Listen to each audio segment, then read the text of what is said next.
Hey guys, good evening.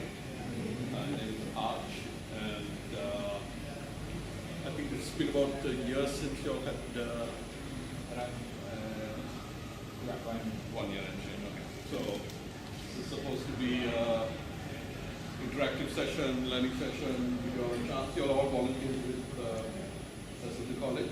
So first, thank you very much. I am on the board of this at the college, and every month I'm amazed at what you all accomplish.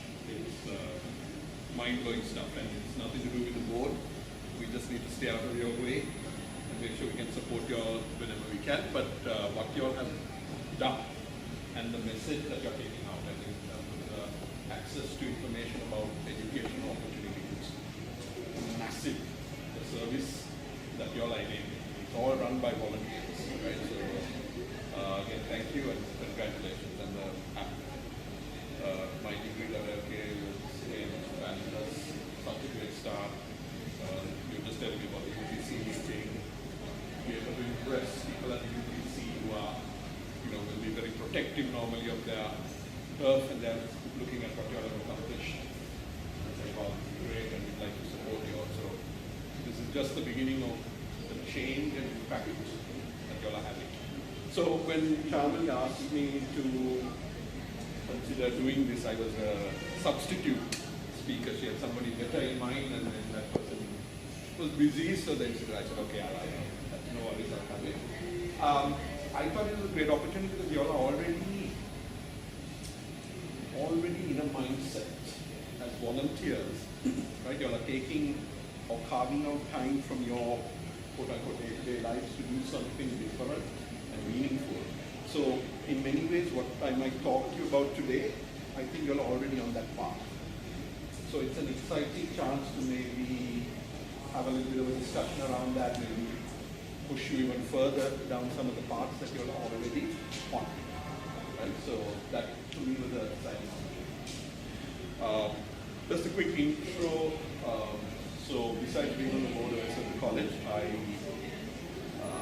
I've been a management consultant, strategy consultant, right from undergrad, after I graduated. I went to college in the US, and I lived there in total for about 14 years before I came back. And started the office of the consulting firm that I was working for. So I started in Colombo. So today that team is about 60 people, a company called Stax. I'm also a founder of a company called Remote Sensing Metrics, which is in the satellite imaging space. And we analyze satellite imagery. We analyze performance of companies like Walmart or Tesla, or and we sell that information to hedge funds in the US. So very different business, something I'm learning a lot as well. I'll tell you a little bit more about it. And my third hat is I am part of an angel investing group. So angel investors, we come in and we look at early stage companies, we look at entrepreneurs, and we get in quite early when it's very risky, when it's very new, and we mentor and work with them till hopefully they build interesting companies. So I'm part of that company network, and I'm doing that. So that's a very exciting part of being and living here and being able to work with entrepreneurs as well. So that's a very quick snapshot of who I am. Can I take a quick sense of, since it's a small group, I think we can very quickly go around. You can just tell me your name and kind of what you're doing right now, whether you're studying, working, and if you're working, whether it's in a large company, small company, startup, working for your dad, even though you don't want to, whatever, just tell me a quick sense of if you're studying. So, yeah, so sorry. Hi, I'm Kevika. I've just finished my PhD in computational biochemistry, and now I'm here for 2.5 weeks. Right now I'm in a transition, I would say, and I would like to get into what Arj is doing, which is business consulting. And I've been volunteering at SF College since 2010. Good, thank you. My name is Tisha.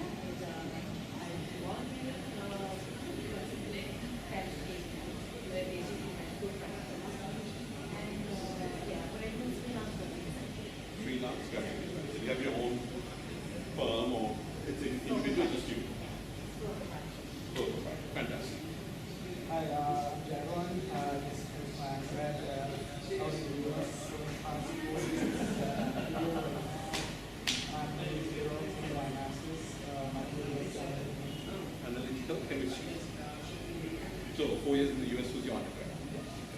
Nice. We'll go ahead and come back. Yeah. So my name is Chandra, and now I work at Nine Technologies as a trained software engineer, and I'm studying at IIT Informatics Institute. Okay. So undergrad degree or Yeah. undergrad degree, and you're working as well. Yeah. Good. Arj Wignaraja from the University of Colombo School of Computing. Okay. Good. All right. And you've been at the college volunteering for Well, I joined recently. And what about you, sir? yeah, I joined last year, Voices. Cool. Yes. I'm Sarah Pereira. I'm doing a specialty in chemistry. I'm in my third year. Currently. In my third year. Third year, okay. And I'm a vice president in marketing and IT. I think. Graduate of University of Colombo School of Computing and first capitals in 2014. Since 2014. 2014. Okay. Okay. And where are you now? You graduated? And No, undergrad. Third year. Third year, sorry. Gotcha. Hi, I'm Pirmal Mahavasada. I'm also an undergraduate studying computer science at NSBN. Okay. And also I'm currently working on a startup about hip-hop dancing. Hip-hop dancing. Fabulous. Wow. Okay. Excellent. You did join us? I'm Iman, and I currently work at Arj Yeah. and I graduated from University of Colombo last month. Awesome. Just. Yeah. Super. Jan Laksha, I'm a undergraduate and chemistry and chemistry. I'm also a research Yeah.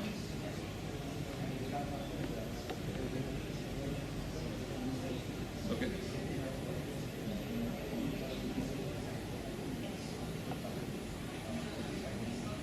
Financial engineering. So you're doing two different degree programs. Ah, okay. Hi, my name is I'm studying at Arj doing mathematics and economics in BSc. Okay. I'm not actually a volunteer here. What are you doing here? Okay. Okay, excellent. Okay. Fantastic, and hopefully. That is using my views actually. Okay. Okay. Well, hopefully you might start volunteering. You never know. All right. I'm Arj Wignaraja. I have graduated from University of Colombo 2 years back. I have been working as a software engineer for like 2 years at Nine Technologies, and I have been volunteering since 2010. Doesn't that's good. And Chandra? Hi, I'm Chandani and I work for SL2 College. So I just completed my studies at University of Colombo Faculty of Management and Finance. Got my final results but haven't graduated yet. Okay.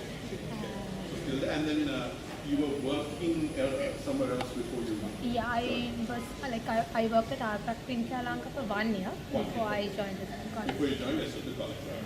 So we'll come back to that also. So, you all told me a little bit about who you are, and I told you a little bit about who I am. But, I'm so sorry. But the question I have for you is really, who are you really?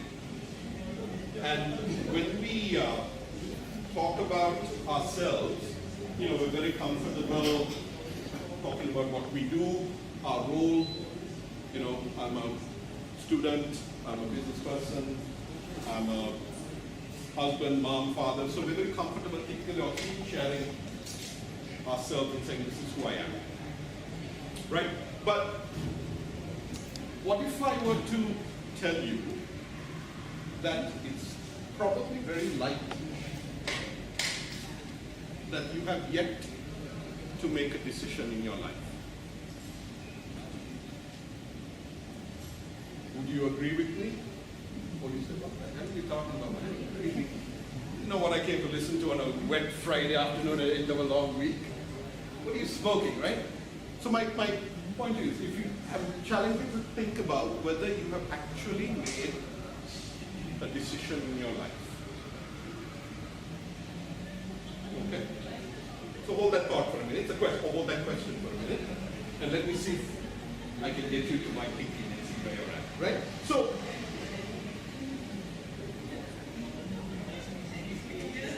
when we are born, fresh, completely new slate, right? So, when you are born, you typically think, hey, this is me and I'm now a human being, right? I've got life, I've got breath, I've got willpower, and then it's going to start developing. So that's what we typically think when we are born, right? But very quickly, within sometimes even before you're born, sometimes within seconds, within days, first thing is there's a couple of things that are slapped on.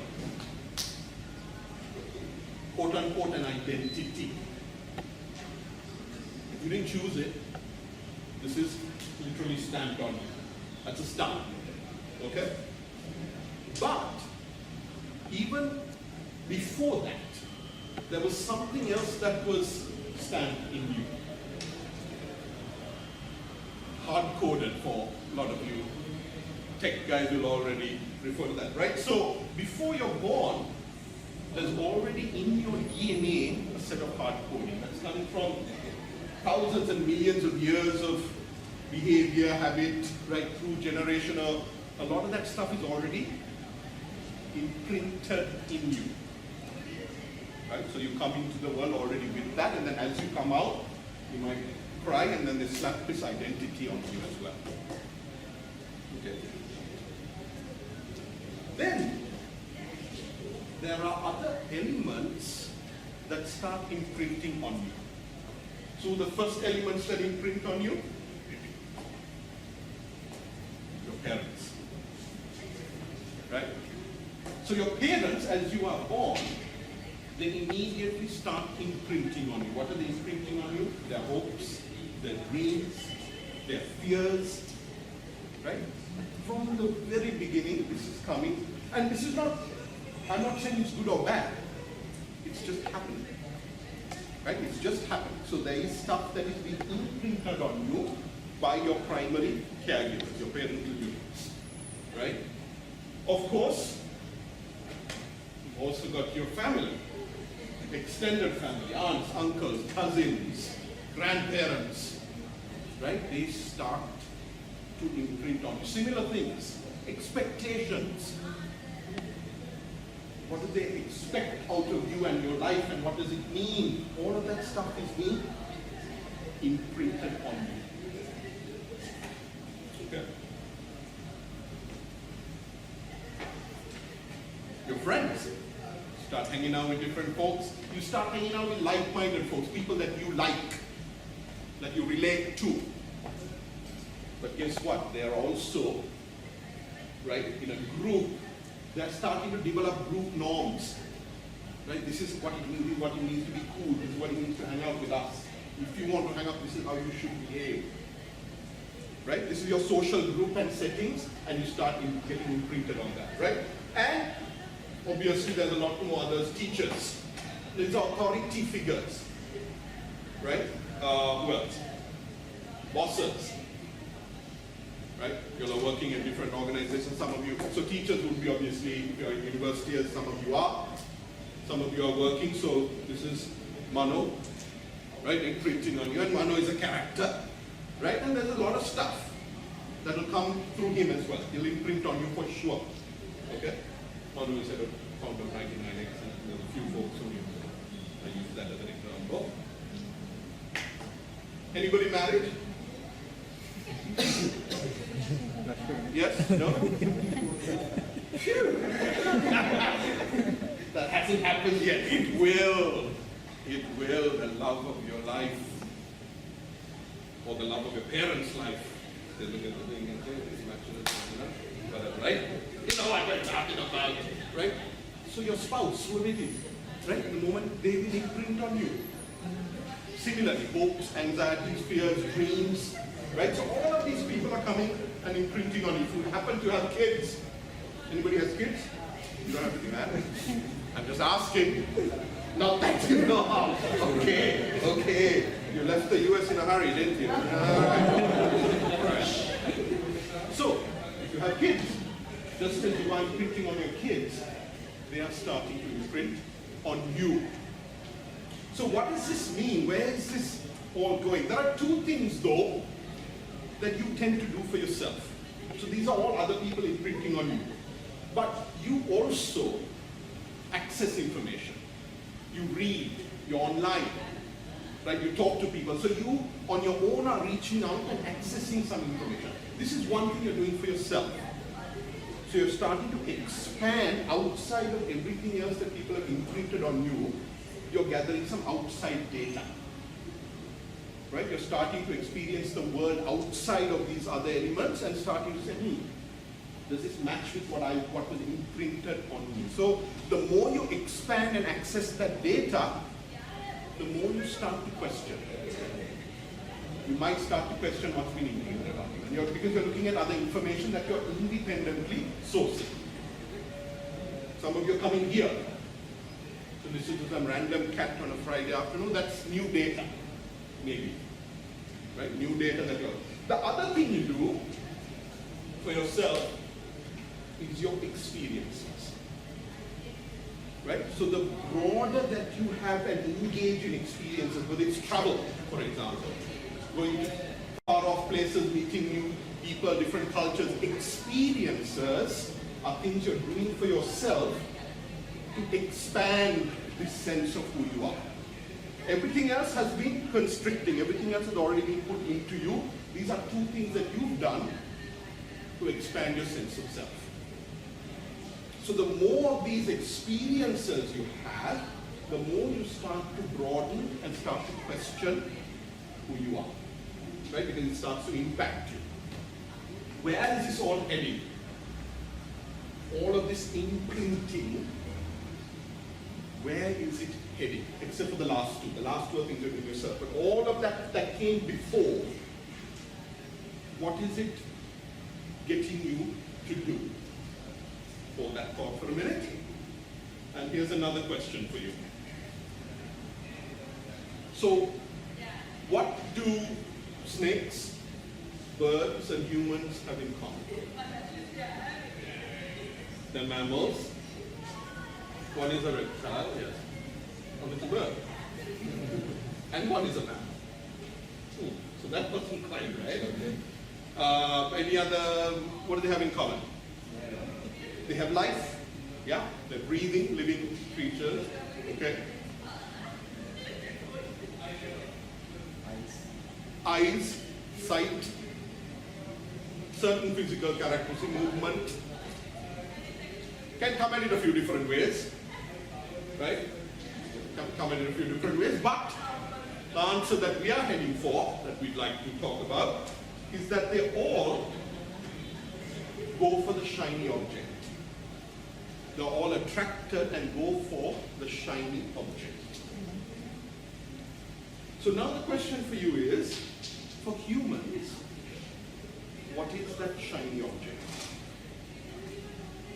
And it's related to what's been imprinted on us all of this time. What is that shiny object? Thoughts? Again, there's wide ways to answer it, and all are in many ways correct, right? But let's, some thoughts on that? The shiny object? Yes. Social recognition. Sorry? Social recognition. Social recognition. And sorry, your name? My name is Yudhanje. Niranjan? Yudhanje. Yudhanje. Yes. Yudhanje. I work here. That is Fantastic. So, social recognition. That's one of those shiny objects that we might be pursuing as humans. Anything else? Being perfect. Getting it right. Trying to be the best of. Okay, interesting, very different. Okay, good. Being perfect. Social recognition. Love and attention. Primary need. Okay? Okay? Love and attention. Okay, gotcha. Good. Any? The shiny object. Yes. Actual shiny object. Yeah. Actually, wealth, right? Gold, whatever the gold is, but wealth. Yeah. Okay. Right. So again, all interesting and correct answers. I look at it in ways it's related to all the answers that you talked about. Two things. looking good, and being right. Social recognition, being perfect, some aspect of wealth, some aspect of love and attention, but all of that is in that sense of looking good and being right. And this has been imprinted on us from the very beginning. Now when I say looking good, it's not about being fashionable and, right, but it's in a particular situation, this is how you should be. When we go to see Arj Wignaraja, now behave yourself, this is how you should be. When you enter university, right, first years, you should behave in a certain way, otherwise you know the consequences, right? In school, wear your uniform, cut your hair short, right? All of that's been there. We've been slapped around, sorry, if we haven't adhered to those rules of looking good. The other one is about being right. Fundamentally, it's drilled into us that don't look a fool, don't stand out. Right? Being right is about being right in a situation, in a social context. Don't stand out. Conform. Right? So here's the question. So that has been literally drilled into us from the very beginning. So everything we do consequent to that tends to be a safe choice. We are conditioned to make safe choices. That is why I asked you before, have you truly made a decision in your life? Or have the decisions you have been making up to this point been because you have been conditioned or influenced by all of those other elements that are imprinted on you? Personally, so my choice of an undergraduate major, economics. Ooh. Right? What's so fun about economics? I didn't like it. My uncle did economics, my sister did economics. I thought, okay, that sounds okay. I'll do economics. What did I want to do? What did I enjoy? I loved theatre. I may not be great at it or good at it, but I loved it. But you can't do a degree in theatre. Huh? Sri Lankan person going to America to college and you can't do theatre as a plan. So I did economics, safe choice. Right? 4 years. 4 years, man. You know what I'm talking about? Yeah. Okay. So, I was fine at it. I didn't suffer. I didn't hate it, but I didn't love it. There was no passion about it. I'd love to meet somebody who's passionate about economics. I haven't yet met somebody. But, so that's one. So the choice, safe choice. We make safe choices because we are not aware. We've been conditioned to do that, right? So that's why again, so all the choices we're making, and if these are fundamentally safe, they are being made because of a lot of imprinting and conditioning that has come before. One choice you made. That's an interesting one to me. You had a safe job, right? You were volunteering for ISL to college, and then you decided, I'm going to work full time for ISL to college. Did your parents like that? They're like, what the hell is wrong with you, right? That's a choice. That's potentially something that you made outside of the rest of the norms. Up to that point, had you done something outside of that before? Yeah, even going to university, my parents didn't really like it. Okay. Okay. They didn't like it. That's interesting. Okay. But you said, no, this is something I want to do. I wanted experience for the net. I thought maybe they were right to, not Okay. like it. But you went, so there were a couple of times, so you're starting to show a little bit of breaking through. Okay? Anyone else? Just thoughts on any decisions you feel broke the norm, broke the mold?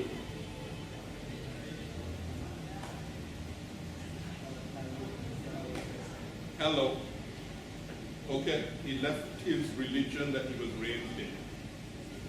Okay to talk about a little bit? That's what was the point that you said, hey, maybe something out there is more meaningful to me? Yeah, Okay. So you broke free of that norm or that looking good, being right. So that's one. Okay, good. So we are breaking that. I thought that nobody made some choice, but we're seeing a couple. That's great. Interesting choices. Different. Anything that comes to mind? I dropped out of school. You dropped out of school. You loser, you. Fantastic. Okay. My father wanted me to study maths, Yeah. and that was what I was doing. So I dropped out. I always wanted to study literature, so I dropped out and started writing instead. All right. Beautiful. Broke that constraint. Fabulous. 3 great examples. Now don't force yourself. That's got to be something. No one. It will happen. Once you're aware, it will happen at some point. And all I'm saying is it's not bad that you're within that, but there's a sense of awareness. Okay? That if we can break free from looking good and being right, if you can literally say, I'm being good already, or we can use a few. If you can looking good and being right, if you can drop that shit, suddenly you'll find a huge sense of freedom and you start fundamentally discovering a lot more of who you are. Okay? So,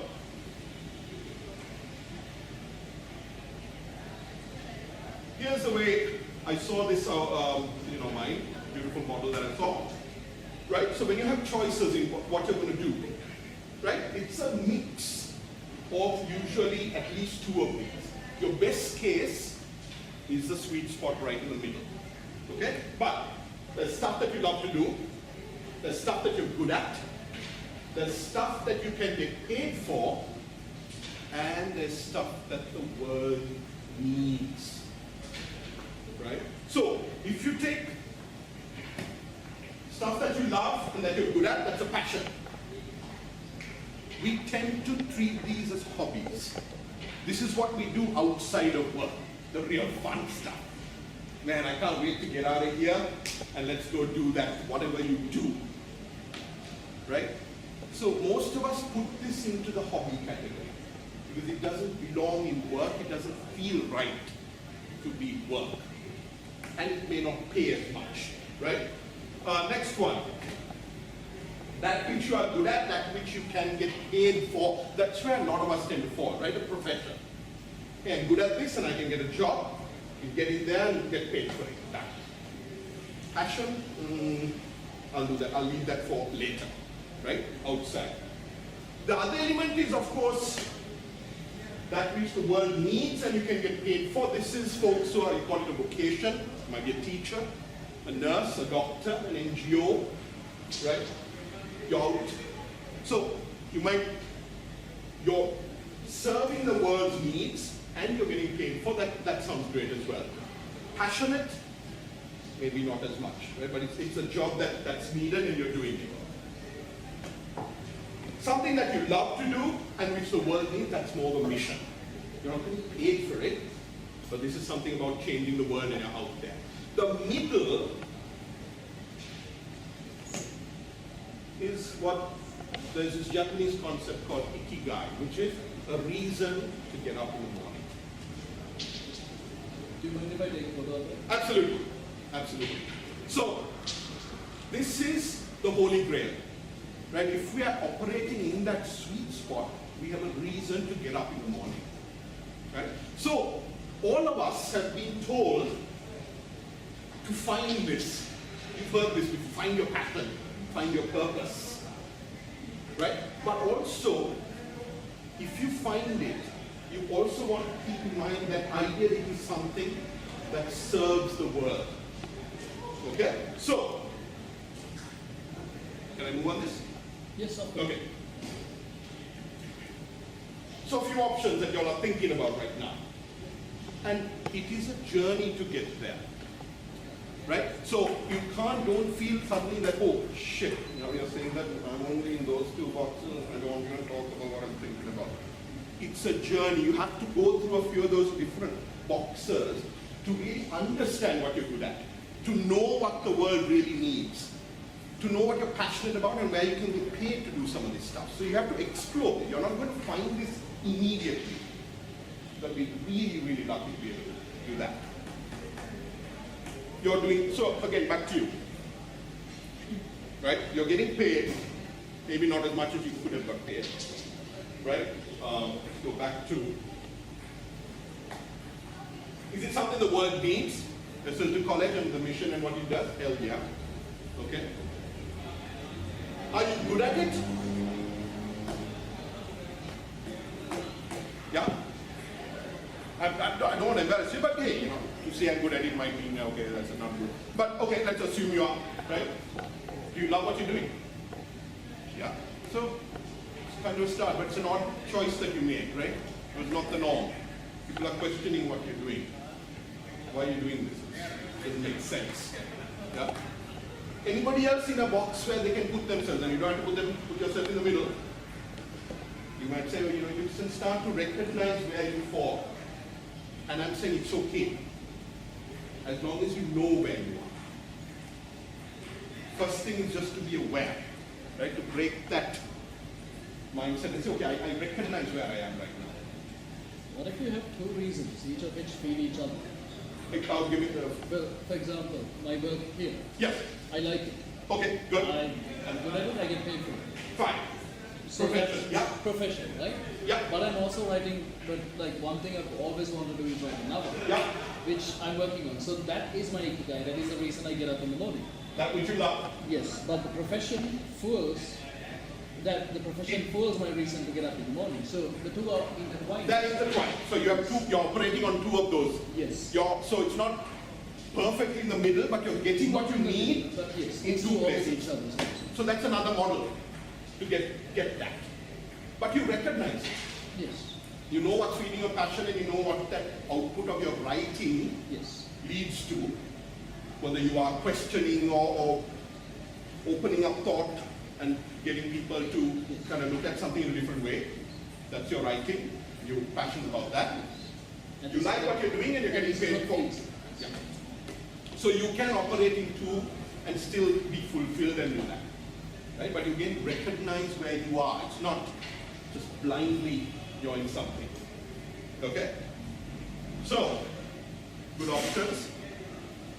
What I also now, the other way I look at it also is when I'm meeting people, interviewing people, talking to entrepreneurs, right? I'm also seeing and looking for certain things, right? So, I look at it in three ways. FIB factor, fire in the belly. Is this something that's driving this person? Right? Particularly when you look at an entrepreneur and you're looking to invest and partner with them. Right? What is driving them? Can you sense a purpose and an energy?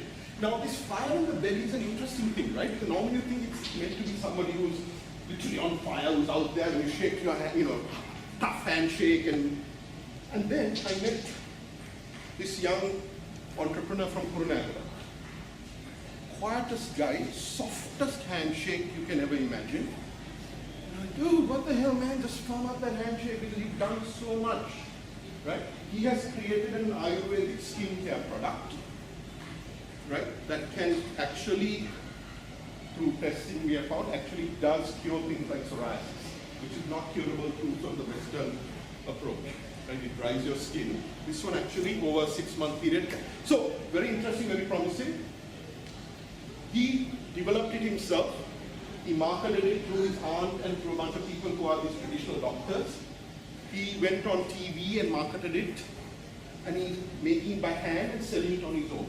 Talk about fire in the belly, but it's not immediately present when you see the guy. So you have to be careful when this idea of fire in the belly. Right? It's not an easy, sometimes it's not somebody literally coming. You could have that passion and drive and achievement, but be very quiet about it as well, right? FIG, to me that's figure it out. Somebody who will come up against obstacles time and time again and will figure shit out, will work through it. Right? So that's the other thing you're looking for, particularly in an entrepreneur. Right? The third one is what I call fine in your skin. Just very comfortable in knowing who you are, knowing what you're good at, knowing where you need help. Somebody that we sometimes use the word coachable. That you can say, hey, you know what, I can work with this person, this entrepreneur, because they're willing to recognize, hey, I'm not good at certain things, I need help here, and they're willing to listen as well. So those are the three elements that we tend to look for, at least I tend to look for. And then there's one other thing that's not on this tip. Feel free. I'll share this with you guys with me, right? Yeah. There's one other thing we look for, besides being in that sweet spot. What are we looking for? Particularly when you're looking at backing somebody, working with somebody, you're looking beyond fire in the belly, beyond figuring it out, right? Beyond being comfortable in who you are. You're looking for, does this person have some sense of why they're doing what they're doing? What is the reason to start a company? Right? And is it beyond just about riding a wave, making some money in the short term, driving a valuation over the next 3 years and selling to some social media company? Is there something beyond that this person is trying to achieve? Do they have a sense of purpose? Okay? Now, one of my favorite quotes from Shakespeare is this one. Right? When we are born, we cry that we are come to this great stage of fools. Fundamentally, my take or spin on this is that we are crying because we have so much potential the moment we are born, so much potential. And slowly over time that potential is eroded away because of all of this imprinting that is happening on us. People are starting to tell you how to look good and how to be right. And so all of that potential that was there at the moment of your birth tends to get reduced, tends to get constricted. So we know that ahead of time and we cry. Okay? So, purpose, guys, normally, everyone, you've heard this before, right? Find your passion, find your purpose. People talk about purpose with a big P, a capital P purpose, right? Find your purpose. So you're like, oh, I'm coding, I'm writing, I'm doing my shit, and I'm supposed at some point, if I am lucky, I will find my purpose, right? And then look at again, Richard Branson.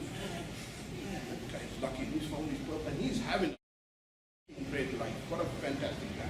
He's found his purpose, he's so lucky. Maybe I'll get there one day, if I am lucky, right? But what I'd like you to think about really, that purpose, there's two parts to it. How's it going, Ash? Come on. Yeah, sure. All right. So, purpose has two parts to it. And we mostly tend to talk about the outer purpose.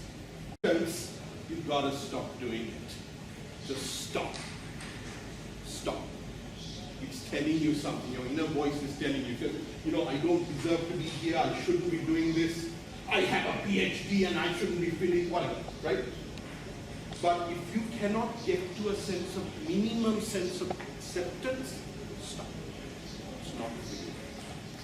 Right? Look for something else there. From acceptance, a higher state of being is enjoyment. Now, here's the thing, enjoyment doesn't come from outside in. Enjoyment doesn't come from an activity or a thing. Enjoyment flows from you into that activity.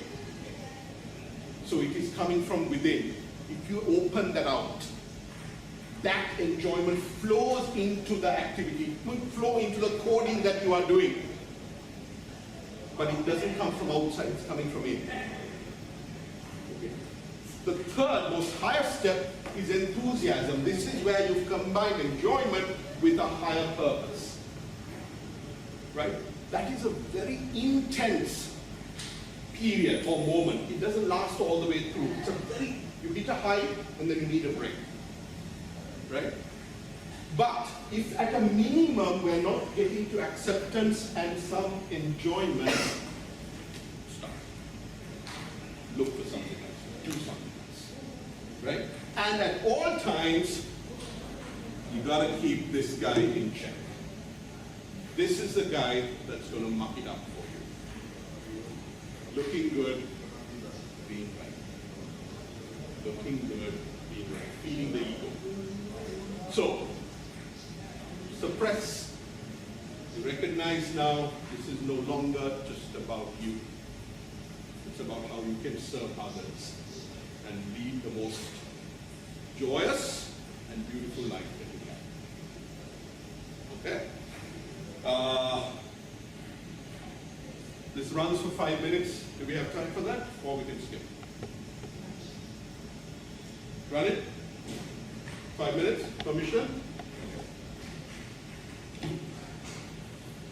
Again, some of you may have seen this.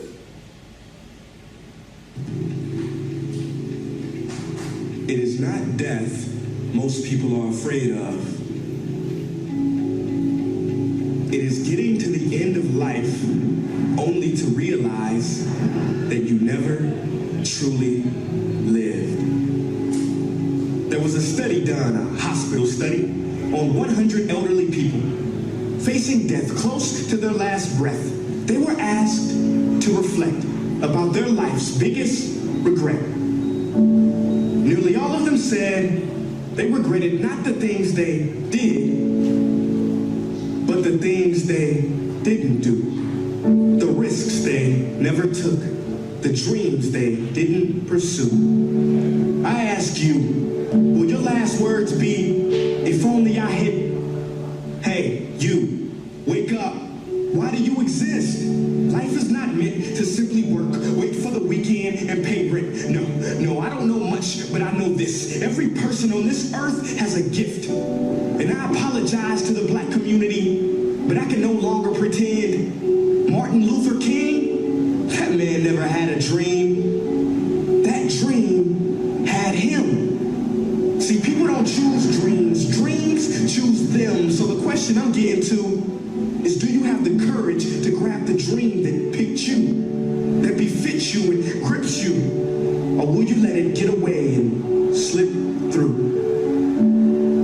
You know, I learned a fact about airplanes the other day. Now this was so surprising. See, I was talking to a pilot and he told me that many of his passengers think planes are dangerous to fly in. But he said, television execs fired Oprah, said she wasn't fit for TV, but she kept going. Critics told Beyonce that she couldn't sing, she went through depression, but she kept going. Struggle and criticisms are prerequisites for greatness. That is the law of this universe and no one escapes it. Because pain is life, but you can choose what type. Either the pain on the road to success or the pain of being haunted with regret. You want my advice? Don't think twice. We have been given a gift that we call life, so don't blow it. You are not defined by your past. Instead, you are born anew in each moment. So own it now. Sometimes you gotta leap and grow your wings on the way down. You better get this shot off before the clock runs out, because ain't no overtime in life, no do-over. And I know I sound like I'm preaching or speaking with force, but if you don't use your gift, then you sell not only yourself, but the whole world short.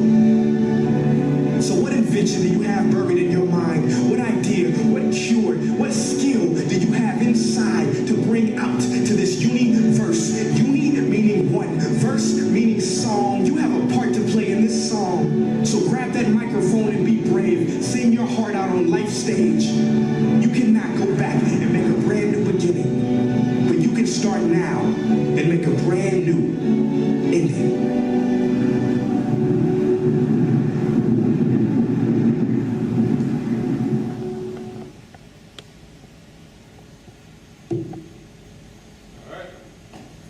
My story, and I'm sticking to it. Cool. Thanks for listening, being participatory audience. Really appreciate the time. Happy to hang out and take any questions, or chat, or wrap up one of these. Thanks, guys.